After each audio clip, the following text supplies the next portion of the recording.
Well, it feels good to be out. What lovely weather today. And we're out on the road. We're out on the road because we're podcasting.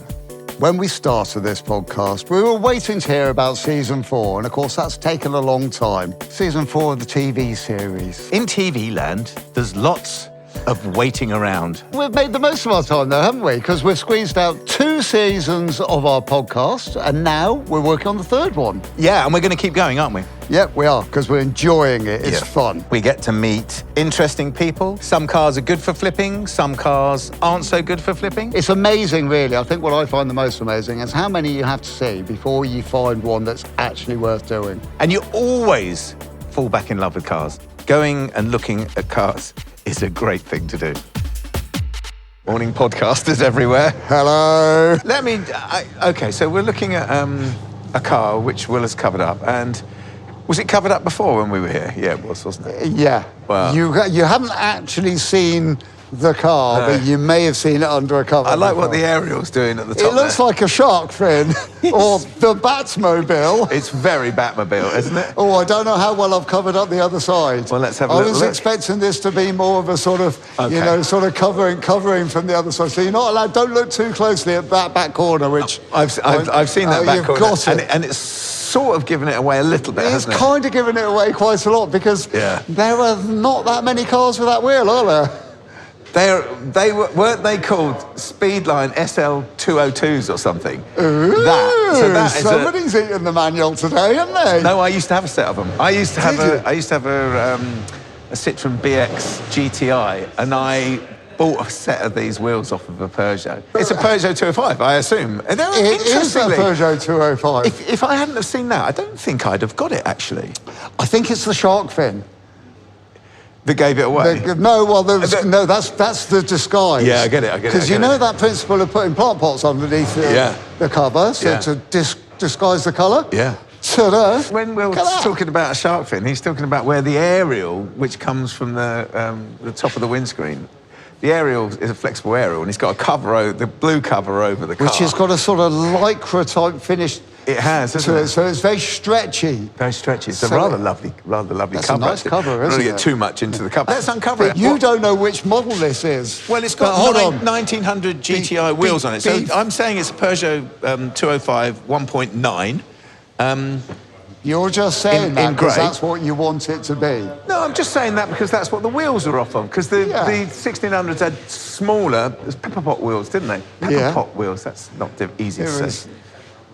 Well, so it's badged to 1.9. It's a grey. It's going to please you to now stand here. That's a beautiful thing, isn't it? To behold. There it is, a Peugeot 205 1.9 GTI. In grey. In a grey, which is a metallic grey, which I think was probably a special colour, I've got to say, that's a lovely colour. It's a beautiful colour. That's a very appealing colour. Yeah. So this was something that you saw when we were here last time, did you?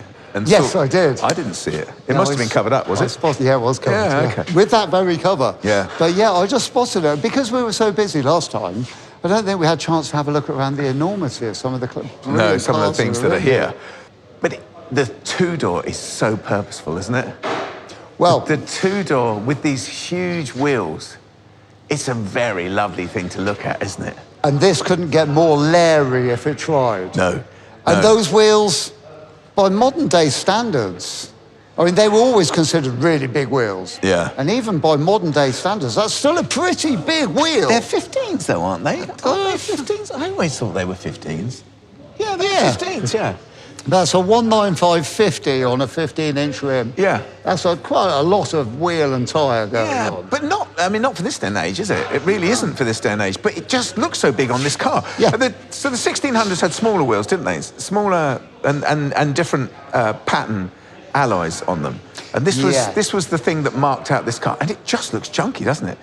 It looks fantastic. I think on the 1600s, the shape of the wheel here was not quite as pronounced as this. It was just that little bit less dynamic. The aluminium casting in the centre of the wheel, on the 1.9 wheel, there was a bit more bulbous in the centre. Yeah. And the 1600 wheels, they looked very, very similar, but they were slightly flatter in their appearance. Why has the front wheel of this car only got 2 studs in it? Right, okay, so... Is this a work in progress? This is what is known as, in the game as it's a project car. Is it? Yes. Do we know if we can buy this car? We are being offered this car. Oh, okay. As a project. Great. Well, that sounds right up our street, doesn't it? It does, because so far, this car appears... Looks great, doesn't it? It looks great, yeah, it does. Really looks great. Looks like it's coming home with us. It's very shiny. Yeah. I'm not going to say too much more about the interior. No, let's not talk about the interior. Anything else. Okay, well, let's go round the outside, because it looks immaculate. Yeah, I mean... Well, there is one thing I do need to tell you before we go too far, and it is to do with the interior of the car, but not the actual interior of the car. Oh, okay, so... Let me just show you why it's a project. Okay, go on, what? Oh, it's got no engine in it. It's got no engine. That area there, the interior of the bonnet area, it's an engine-free zone. But I tell you what, though, Will. It's a smart engine-free zone, isn't it? It's a very shiny engine-free zone. This would get a coat of paint, if I'm not very much mistaken, which is the engine mounting bracket. Well, underneath there's the engine mounting bracket. Below, battery on top. This looks like original paint in here. Yeah. This is all original paint. I didn't think that Peugeot painted their engine bays. It's not original paint. No. I looked down here, I thought, oh yeah, it's definitely original. The threads and the nuts on the top of the suspension mounts, those have all been painted. Well, I was just going to say, I don't think Peugeot painted their engine bays. I think they were in primer. I think so. Yeah. But you're right, that's all been painted, hasn't it? It's obviously been painted, hasn't it? Yeah. I'm not standing by that, that the engine bays were all in primer, but I think it was a thing. I do remember these front panels often being in black. Yeah, or grey. Or grey, yeah. But it's smart in here, is what you're saying. Either ways, that's a pretty tidy-looking engine bay, isn't it? Yeah. Which does need a bit of work. So that's the main crux of it. Apart from that, the car is thought to be a good car. Yeah. Well, it clearly looks like a good car from the outside. Well, I think this is a positive because it's a very simple engine gearbox to put back in. Yeah. You could put a GTI Citroen engine in, BX. Same engine, isn't it? Is it? Yeah. Okay. Yeah. Then you've got all the odds and ends. Yeah. You know, those little nitty-gritty bits. Yeah. But it's same, it's all... Yeah. But it does come with PSA an group, engine. isn't it? Yeah, okay, so it comes with... I mean, we've done worse. We had a GTI, Golf GTI with an engine in the boot once, didn't we, for example? Yeah, we did, yeah. And that worked out well for us. Well, it did, yeah. We thought it was going to have a whole... Well, wasn't that a bit of a nightmare? Because we had to get other... But we bought another engine. We bought another engine. It arrived on a pallet. And we put it straight in. It was out of a Passat rather than a Golf. But it was deemed to be the same engine. Yeah, it was, yeah. But absolutely every single thing that was bolted onto the outside of the actual unit casting of it was different. Yes. Remember that? It took us all day. Yeah. It was a lot of work. trying to figure out the petrol injection system was awkward. And it worked. It was great in the end. It did. Can't really remember the ins and outs of it. No, yeah. Well, but I don't think this is a negative. I think this is a positive. I think if we bought this car like this, you would do a little bit of titivation in here, wouldn't you? Yeah. And that would go back in there, and that would look very, very fine. It would look really nice. A bit of a polish around there, and a bit more paint down here. Yes. But, yeah. Well, exactly. There's just a bit of scratching. Whoa, it looks like those scratches are related to an engine being taken out. I would have said so. Yeah, exactly. Downwards. Interesting. Okay, good. Right. Well, let's close that down, and shall we go around the car on the outside? Let's have a look. I think it's interesting that all that conversation that people have about 1.6s and 1.9s.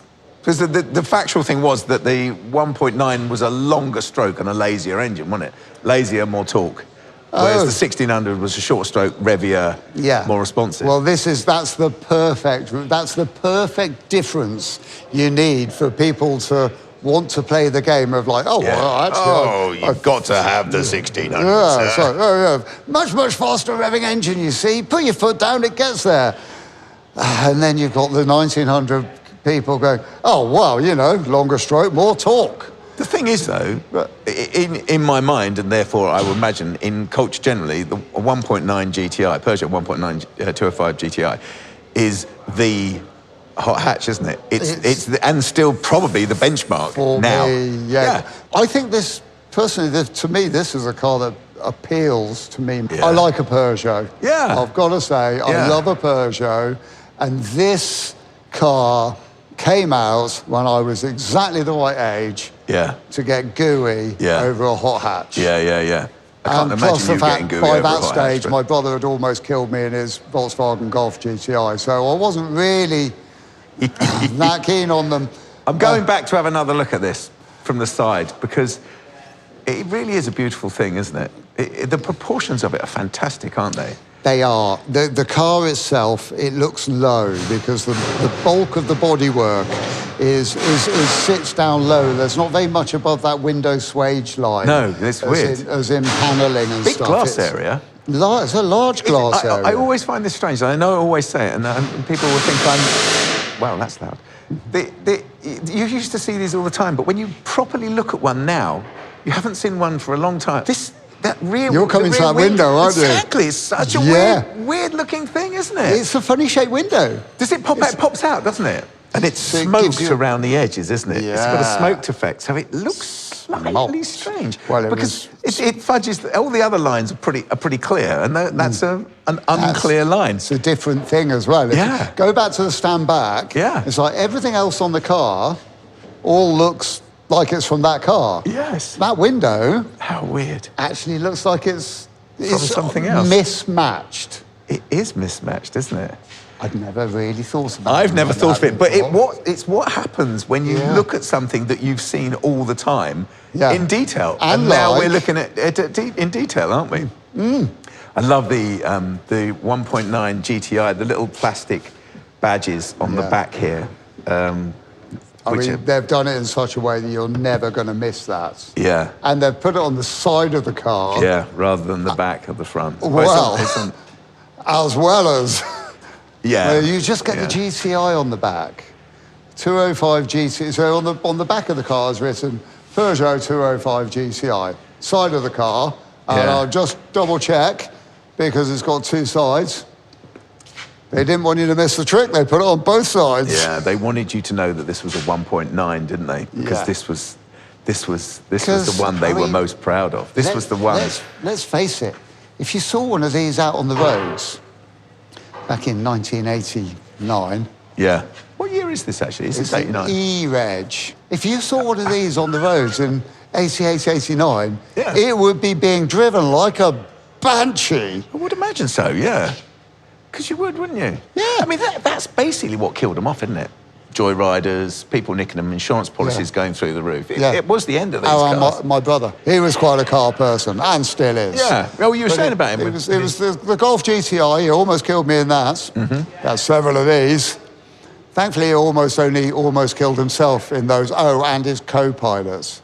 He used to rally them. Oh, did he? Yeah, as a, sort of entry sport level sort of thing. Yeah. But he was pretty good, and he had some sponsors behind him. So his cars were good. Well, I had a mate who used to hill climb one of these, in actual fact. Okay. And it was pretty standard. It had a bit of gas flowing, but it was pretty standard. Yeah. But they did, I'm saying that these were the pinnacle, but they did do a homologation one, didn't they, for the rally car, the rear-engined rally car. So they had a proper 200 were made, homologation specials. Were they called T? Well, I didn't know about that. Yeah, I mean, they must, I'm they sure if must I be went very through rare. my brain's Rolodex, I could find a memory of it somewhere. Well, I only know because they rallied them in Group B, and to rally in Group B, you had to produce 200 road cars, which were the same. So there was the Metro 6R4, the Renault 5 Turbo 2 mid-engine thing, and, I mean, beautiful cars. Yeah. I mean, I've never seen one. But we're diverging from this, and what we're saying about this is that off the bat, they were a good car for racing, rallying, hill climbing, all those sort of things. They were tough, weren't they? It was a race car straight out of the showroom, wasn't it? Yeah. You could literally enter this thing in a competition race, whether it be rally or semi-track, almost straight out of the box, straight out of the showroom. This car was almost a perfect race car. Yeah. It's funny, isn't it? Because if you think about the cars which capture that sort of popularity of being a performance car straight out of the box, as it were. Things like the Subaru Impreza. Yeah. When they were out of the box, I think they were 290 120 horsepower. But this was only 120 horsepower. Yeah. I mean, I know it's a tiny, It's only got 2 doors. Yeah, it's a tiny car, isn't it? Yeah, so I guess 120 horsepower was yeah, that's... You know, when this came out, that was massive, wasn't it? That was tons. Yeah, yeah. Something this size. Crikey, when you think a Land Rover at the same time had 65. Yeah. And that weighed 4 times as much. Yeah. So this was the time with the plastics. Yes, you know, these wheel arches. So, yeah. Plastic mid-section to bumper, which is still very much looking plastic. But it's in very good nick. Can we just say that? The one on this car, the plastics on this car are very good, aren't they? Very good indeed. Very, very good. Yeah. Plastic trims. This is when they were the most popular. Yeah. Running around the arches, across the tail section of the front wing, and then matching in and running down through the doors, and then doing the same again at the rear end, through the wing, over the arch, blending into the rear bumper. Not completely blended, but it was that thing. Okay, how do we make the car look faster? Yeah. Well, we've got the Junior. Well, that looks a bit boring because we didn't put anything on that. Let's go speak to Charlie in the injection moulding department, and he'll rattle up some arches, and they'll blend all the way through. And I tell you what, it'll be magic. And that's what they did. Yeah, and it works, doesn't it? And it works. It was a whole thing. You know, apparently, somebody was telling me the other day that apparently Peugeot have opened a part of their factory to remanufacture these. So you take your 205 GTI and they will reprint any bits, laser print sections that you can't get anymore. It shows how much pride they have in this car. I'm a massive Peugeot fan, massive fan of these cars. I'm not at all surprised. I'm very pleased. Yeah. I mean, I'd never be able to afford to. No, I wouldn't either. But do you know what I mean? If you wanted to. Yeah. So let's go. Should we go around this and see? Because I'm looking at it thinking I can't see anything. No, I can't see anything either. wrong. Should we choose a side? Okay, I'll go around the other side. You go this side. I'm going driver's side. Wheels on. I would always say a sunroof would pick up an area somewhere because it's got a built-in factory sliding sunroof. But it looks pretty good, doesn't it? Back in the days when these were out, supermarket car parks used to have barriers that went up and down, didn't they? Remember those? I do remember Mr. those. J. Sainsbury's. Yeah. Why did they have those? Stop vans going in. He ruined my dad's Peugeot roof on more than one occasion. Really? Yeah, well, my dad worked on the principle that he was more important than the barrier. Oh, dear. So if he wanted to stop for a chat, then it was the barrier's fault for hitting him because he hadn't driven completely through it at that stage. I thought as I walked around the corner, I thought I might have just seen a tiny dent next to... Oh, look, here we are. There you are, I found a problem. Have you? Yeah, the rear screen squirter's fallen out. I thought you were going to say it's rotted, but there's no rot in there at all, is there? Oh, look, go straight back in. And now we'll put it back in. That's great. Now leave it. Now just walk away. Some sellotape and we'll be well away. I can't find anything wrong with this car, Gus. It's as straight as an arrow. Shall we go in? I know it's full of bits and pieces in there. So we're looking into the car, and there's quite a lot of the car in the car. In actual fact, interestingly, Will, the interior, can I open? I'm going in on the driver's side. Will's taking the... Well, I'll position myself delicately over here because I knew you were going to get that side. But and I'm going to move the gasket set from the front seats. I will remove the eBay package from the driver's seat. Yeah. And so the half leather, so these are standard, these GTIs had a cloth middle, but they had half leather, so they had leather cheeks. And the leather on the cheeks of this have really, in actual fact, the interior is in a much, much worse state than the outside, which is strange. You don't normally expect that, but this interior is pretty tatty, isn't it? Yeah, well, the first thing I noticed when I put my hand on the seats is the leather on the side cheeks feels parched and dry. Yeah, and this one's split asunder where somebody has been getting in and out of it, and it's very flattened on the squab, the side of the squab, which is leather. It's very flattened, so maybe... the squab on the back of this seat has just started to... Yeah, it's getting into the baggy-looking stage of life. My side too, in actual fact. So, it's comfy.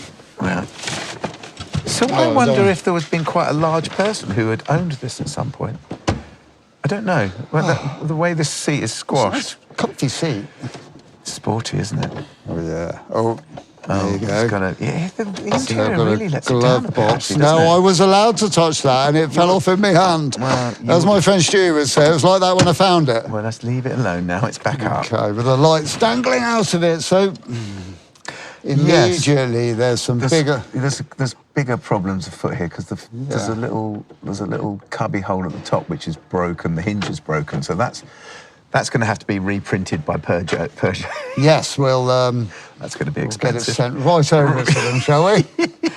Surely they've got a programme for this bit already. This can't be the only one where this cubby hole lid is broken off. Yeah, it's a shame, isn't it? Because that's going to be difficult to find, isn't it? Yeah. But tell you what I am noticing. Don't open it again, it's broken. Oh, yeah, good point. Let me shut it very quickly. The dials are the same as the dials in the Junior. They've got those rotating sort of early learning centre dials, which are great. This one's where my heat goes. Yes. Oh, I'd leave that. I'd leave that if I were you. No, that doesn't feel... No, it sounds like it's breaking. It doesn't feel very nice either. No, stop. I have stopped.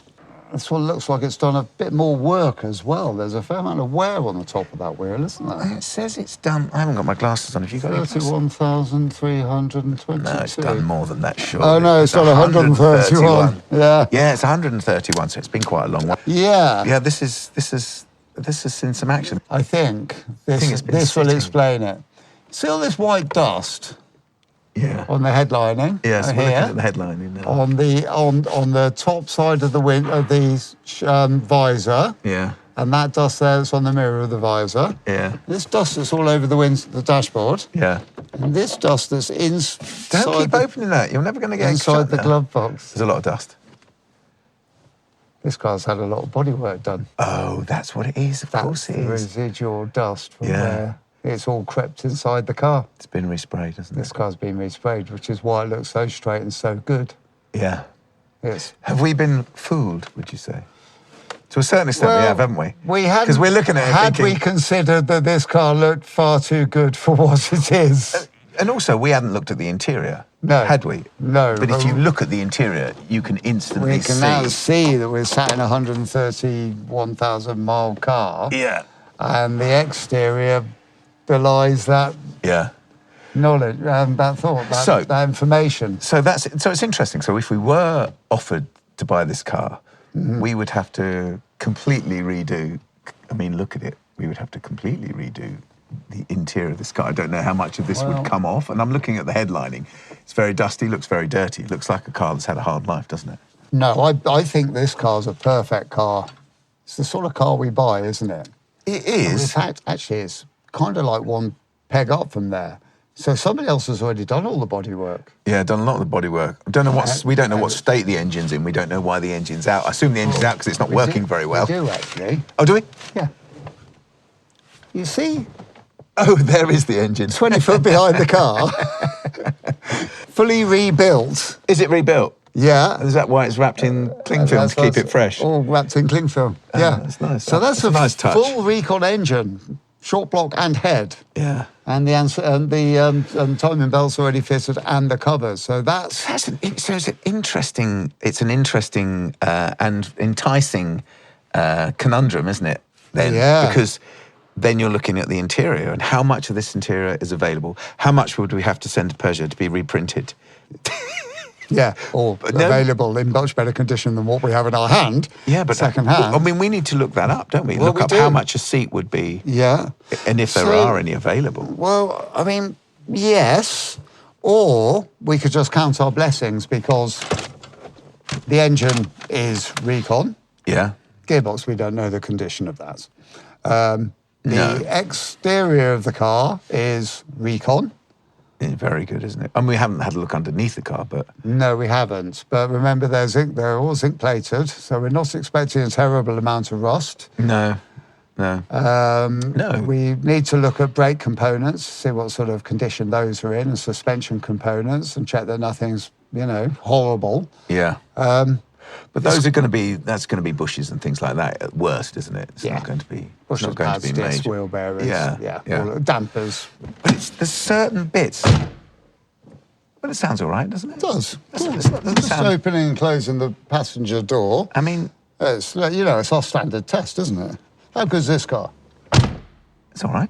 They're very lightweight, aren't they? And everything about it is lightweight, isn't it? And there is that thing about them cracking down at the body shells cracking. Yeah, that's right, they at do. the base of the B pillar, isn't it? Down here. No, I think it's at the base of the B pillar. I think that's a standard thing to have to weld them up, isn't it? Yeah.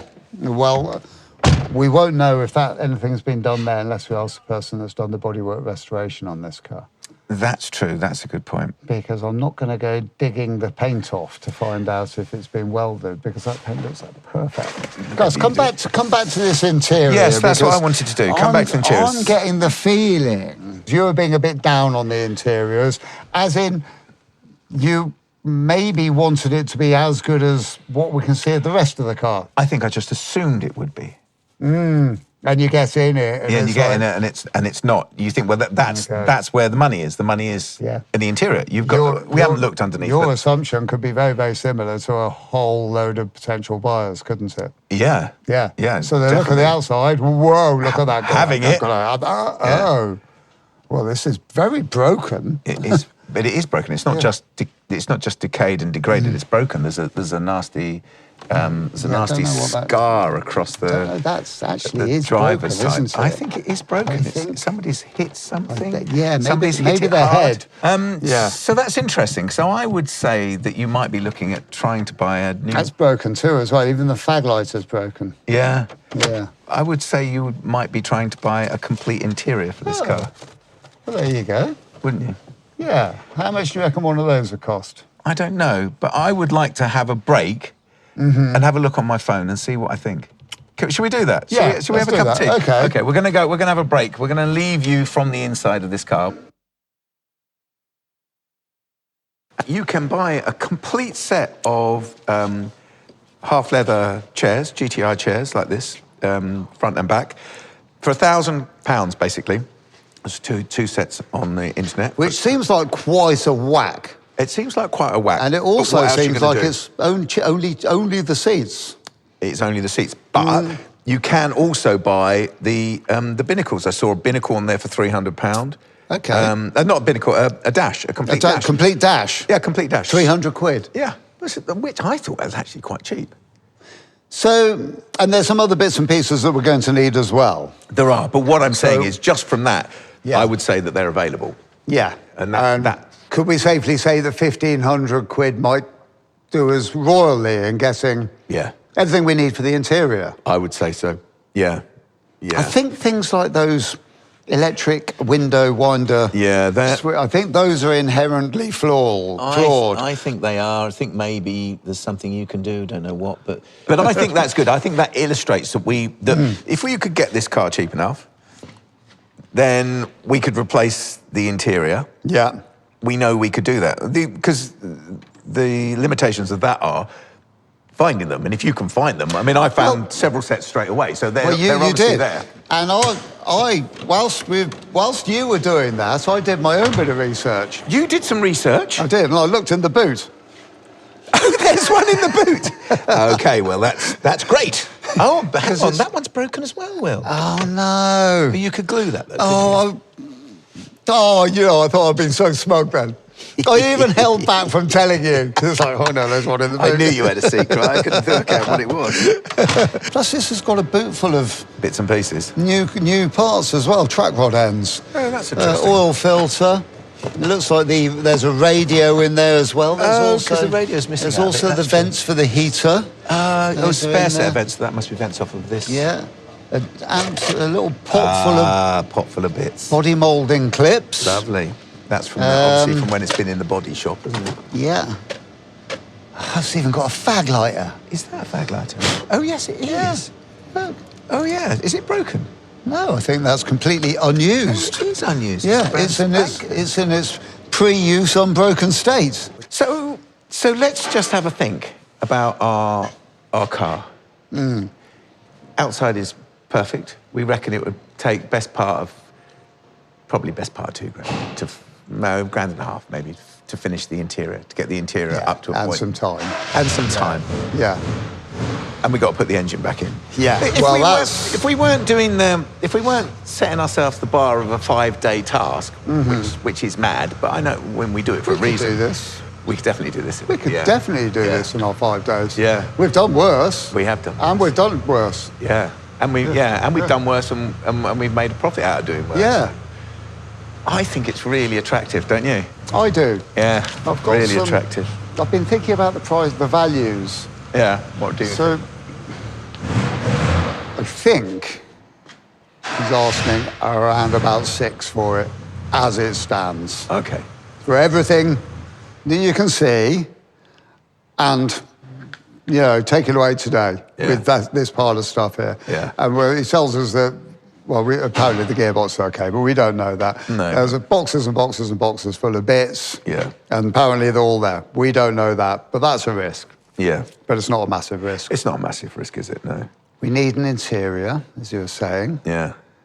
And we need to put it all back together and give the rest of it a good clean and a bit of touch up under the bonnet. It would be, I would say, it would be tight. But, I mean, if you look at the prices of these cars, they go from this sort of price to, I mean, I've seen them for sale for £30,000. I mean, that's a lot of money, isn't it? Yeah. Whether they get that, I don't know whether they would get that for it. This is a pretty good car, but I don't think we're in... No, we're not on the upper echelons of your museum piece, are we? No, definitely not. I mean, that would have been one of the special colours. It was the green, whatever the green's called. I can't remember what it's called. Yeah. But they did a special green, the special blue, didn't they? Oh, yeah. And also, you don't know that they get that price. That's just the price they're on sale for. But it doesn't surprise me that the numbers like that are battered about, because this car here is an absolute... It's a piece, isn't it? If we just wang that engine in there... Yeah. And got it working... Yeah. I think our £6,000 would turn into £8,000. Yeah. And that would, with our amount of time that we have to put into there, would give us a small profit. Yeah. Not a very big one. We haven't put an interior in it. No, we haven't. And then interior, well, we're thinking sort of like 1,500 quid to get us everything we want. Yeah. It'll probably be more than that, to be fair. Yeah. A bit more than that, won't it? Well, I would kind of be hoping that it would be over the £10,000 mark. Yeah. But by how much? Yeah, that's the thing, isn't it? That's the rub, isn't it? Because by the time you 6, 7, 8 time to do that. Yeah. If you could get upward of 10, I reckon you'd get upward of 10. It's a good-looking car, isn't it? It is. And if you opened the bonnet and went, oh, yeah. And if you opened the door and went, oh, yeah. That would be the difference, wouldn't it? Yeah, the quality of that bodywork. Yeah. Maybe you'd get £12,000 for it. Yeah, I think as well. I think this would be worth taking a punt on. I think it would as well. Yeah. Good. I really do. Right, yeah. Let's go and empty our piggy banks then. Come back and buy it. I'm going to go and get a really big hammer and a sack to put all those 2p pieces in. That'd be great. Good conclusion, though. Great car. That's good. Yeah. Conclusion is we'd take it. Yeah. And thank you very much for listening. Sorry, you wanted to say something else? I do. Well, it's been a big thumbs up all round, hasn't it? Yeah, it's been a great day. It's very difficult to stop us with a 205. Yeah, cheers, everybody. Thanks for listening, and thanks for putting up with us. Waffling on and on and on. Goodbye, everybody. Thank you. The Flipping Bangers podcast Season 3 features Gus Gregory and Will Trickett. It's produced by Dan Allam and is a Justamite TV production. International copyright is asserted. All opinions are personally held. Audio engineering is by Stephen O'Toole. We've used a sample of music composed by Moby Gratis. And if you'd like to get in touch, please visit Justamite TV or chat to us for our Instagram at Flipping Bangers. Thanks for listening.